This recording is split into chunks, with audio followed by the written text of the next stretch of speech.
Hello मित्रों, नमस्कार। आपके अपने YouTube चैनल राज फोर न्यू राजस्थान पर आपका हार्दिक स्वागत करता हूं। मित्रों, हम इस चैनल के माध्यम से भूगोल विषय का निरंतर अध्ययन कर रहे थे। आप पिछले सभी क्लासों को देख ले अच्छी तरह से, ताकि सभी वीडियोज आपको, सभी क्लासें आपको समझ में आ सकें और इन आने वाली प्रतियोगी परीक्षाओं के संदर्भ में आप प्रश्नों की प्रवृत्ति को समझ सकें। मैंने आपको कुछ ऑब्जेक्टिव प्रश्न जो टेस्ट के माध्यम से करवाए हैं, इन सभी को आप देख लें। मित्रों, आज की इस क्लास में हम बात करना चाहेंगे वर्तमान जो प्रतियोगी परीक्षाएं हैं, आगामी जो प्रतियोगी परीक्षाएं हैं, इन प्रतियोगी परीक्षाओं में हमें पास होने के लिए क्या पढ़ना और कैसे पढ़ना है, इस अलग से सेशन पर हम बात करेंगे। आज अलग सेशन पर हम चर्चा करेंगे आज की क्लास में।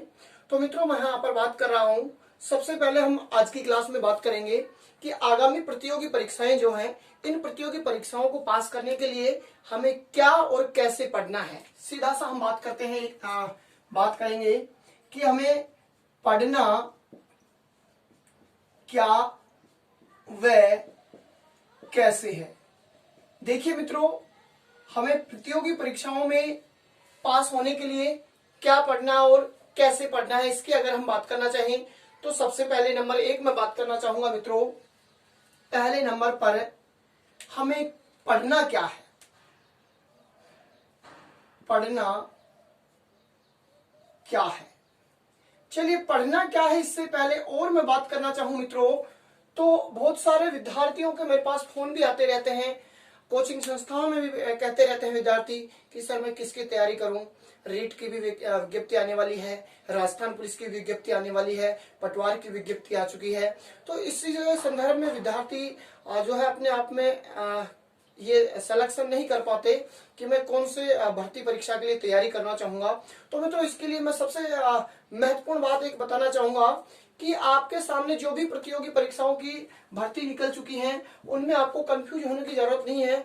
आप उस भर्ती परीक्षा की तैयारी करें जिस भर्ती परीक्षा का सिलेबस पर आपकी पकड़ है। आप सबसे पहले उनके सिलेबस को देखें और जिस भर्ती परीक्षा के सिलेबस के पर आपकी पकड़ है अच्छी सी, उस भर्ती परीक्षा के लिए आप तैयारी करें। मित्रों, आज के वर्तमान परीक्षा प्रणाली में आप देख रहे होंगे बहुत सारी परीक्षाएं जो होती हैं, उनकी जो प्रवृत्ति है, उन प्रश्नों की प्रवृत्ति बहुत अलग होती है। तो आप सबसे पहले एक सुझाव मेरा होगा कि प्रतियोगी परीक्षाओं के संदर्भ में आप उस प्रतियोगी परीक्षा का चयन करें जिस प्रतियोगी परीक्षा के सिलेबस में आप अपने आप को ज्यादा महत्व जो है मजबूत समझते हैं, उसको आप चयन करें। तो पहली बात तो ये होगी कि आप भर्ती परीक्षा का चयन करें तो उसका करें जिस सिलेबस में आप अपने आप को सही पढ़ें, अच्छा मजबूत पकड़ सकें। हाँ जी, इसके बाद में सबसे पहले मैं बात करना चाहूंगा मित्रों, हमें पढ़ना क्या है। सबसे पहली बात तो मित्रों, पढ़ना क्या है, इसके संदर्भ में अगर मैं आपसे बात करना चाहूं तो मित्रों हम आपसे सबसे पहले लेंगे कि सबसे पहले हम ये देख लेंगे कि जो भी भर्ती परीक्षा है, जिस भर्ती परीक्षा की हम तैयारी करने जा रहे हैं, उसका सिलेबस क्या होगा। सबसे पहली बात, जिस भर्ती परीक्षा की आप तैयारी करने जा रहे हैं, उस भर्ती परीक्षा का सिलेबस आपको देखना है। सिलेबस देखना है, जिसकी भी आप तैयारी करने जा रहे हैं, किस भर्ती परीक्षा का सिलेबस क्या है, क्योंकि सिलेबस से बाहर कोई परीक्षा में प्रश्न नहीं पूछे जाते हैं। पॉइंट टू पॉइंट सिलेक्शन के आधार पर आप तैयारी करें, फालतू की चीजों को पढ़ना नहीं पड़ेगा आपको सिलेबस देखने के। सबसे पहले आपका एक महत्वपूर्ण कार्य हो गया मित्रों कि आप देखें क्या, सिलेबस देख लें।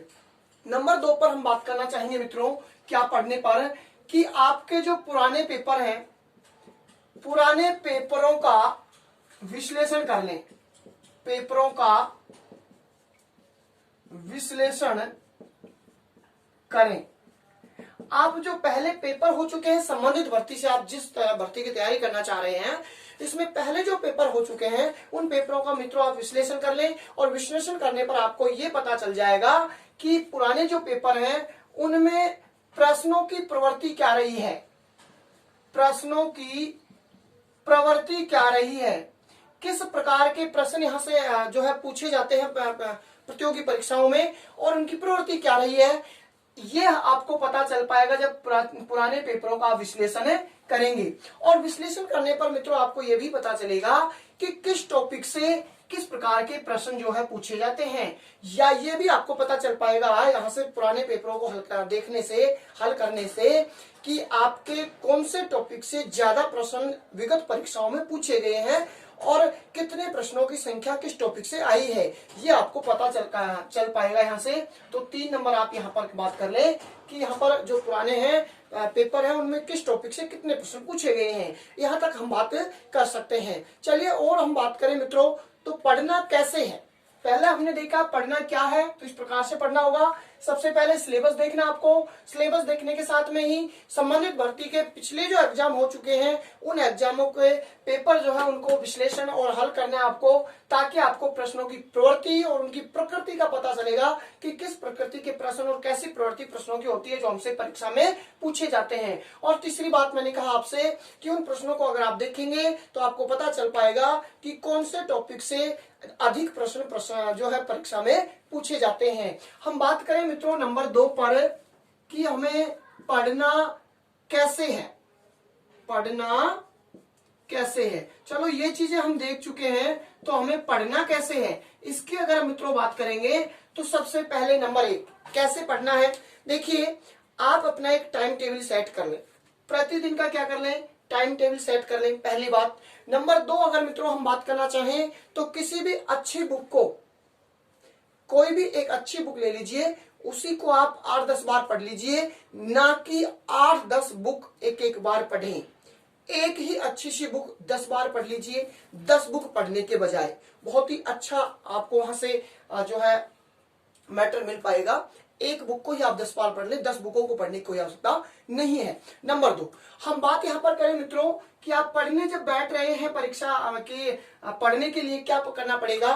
कोई भी आप नोट्स, कोई भी बुक पढ़ रहे हैं तो सबसे पहले उस बुक को पढ़ लें। पढ़ने के बाद में दूसरी बार उस बुक को जब आप रीडिंग करेंगे तो महत्वपूर्ण बिंदुओं के नीचे अंडरलाइन कर दें। जब आप महत्वपूर्ण बिंदुओं के नीचे अंडरलाइन कर रहे हैं तो दोस्तों यहाँ पर बहुत महत्वपूर्ण चीज आपकी ये बन जाती है कि आप जो अंडरलाइन किए हुए जो महत्वपूर्ण बिंदु हैं उनसे आपके नोट्स तैयार कर लें। क्या कर लें मित्रों, नोट्स तैयार कर लें। नोट्स बनाकर पढ़ना बहुत जरूरी है। आप जरूरी नोट्स ये नहीं होते कि हम पूरी बुक ली और बुक को पूरी को नोट्सों में अपने छाप लिया, नहीं। बहुत महत्वपूर्ण जो बिंदु होते हैं उन बिंदुओं को आप अंडरलाइन करते पढ़ते समय और फिर उन बिंदुओं को अपने नोट्स में आप तैयार करें, ताकि हमें बहुत कम जो है मैटर नोट्स में तैयार कर पाएंगे। तो यहाँ से नोट्स तैयार करें, बहुत शानदार तरीके से आप नोट्स तैयार कर पाएंगे। और जैसे ही आप पहली बार पढ़ रहे हैं, दूसरी बार उसको अंडरलाइन कर रहे हैं, तीसरी बार उसको अपनी नोटबुक में छाप रहे हैं, तो मैं समझता हूं जहां तक वो जो प्रश्न है आपके अच्छी तरह से याद हो जाते हैं और वहां पर आपके नोटबुक में बहुत शानदार तरीके से एक नोट्स सहेजे जा सकते हैं। तो आगे बात करना चाहें इसके आगे हम दोस्तों तो 2-4 बार, ऐसे नहीं है कि 2-4 बार नोट्स बनाए, नहीं, एक बार ही बहुत अच्छे से नोट्स प्रत्येक सब्जेक्ट के आप तैयार कर लें, फिर हमेशा वो आपको काम आने वाले रहेंगे। चलिए मित्रों हम बात करेंगे कि प्रत्येक टॉपिक पढ़कर उस जैसे आपने प्रत्येक टॉपिक पढ़ा है किसी भी सब्जेक्ट का, जैसे भूगोल के बारे में हम पढ़ रहे हैं, मैं यही करवा रहा हूँ आपको। भूगोल में एक टॉपिक पढ़ा, उसके ऑब्जेक्टिव प्रश्न आपको हल करवाता रहता हूँ। क्यों, जैसे दोस्तों हम टॉपिक पढ़ रहे हैं, उस टॉपिक को हम ये तो देखें कि हमें कितना समझ में आया है, तो इसलिए ऑब्जेक्टिव प्रश्न हल करना बहुत जरूरी है। आप जो भी टॉपिक पढ़े उस संबंधित टॉपिक के प्रश्न ऑब्जेक्टिव हल जरूर कर लें, ताकि आपको समझ विकसित हो जाएगी कि हमने कितना समझ में आया है, और वो जो पढ़ा हुआ टॉपिक है वो आपको स्थायी भी हो जाएगा जब ऑब्जेक्टिव प्रश्न आप वहां से देखेंगे। आप किसी भी प्रतियोगी परीक्षा जो हो रही है, परीक्षा राजस्थान और नेशनल स्तर पर, उन प्रतियोगी परीक्षाओं के जब पेपर देखते हैं, वहां से पेपर जितने भी आप देखेंगे जीके के, मान लीजिए 30 क्वेश्चन राजस्थान जीके के किसी भर्ती परीक्षा में आते हैं, उन 30 प्रश्नों को आपको देखते ही हमेशा याद रहेंगे, वो कभी नहीं भूल पाएंगे आप, ये मैं वादे के साथ कह सकता हूं। कोई विद्यार्थी उन 30 प्रश्नों को अगर देख लेता है तो वो कभी भी नहीं भूलता है। तो इस प्रकार से आप ऑब्जेक्टिव क्वेश्चन जरूर हल करें, ठीक है।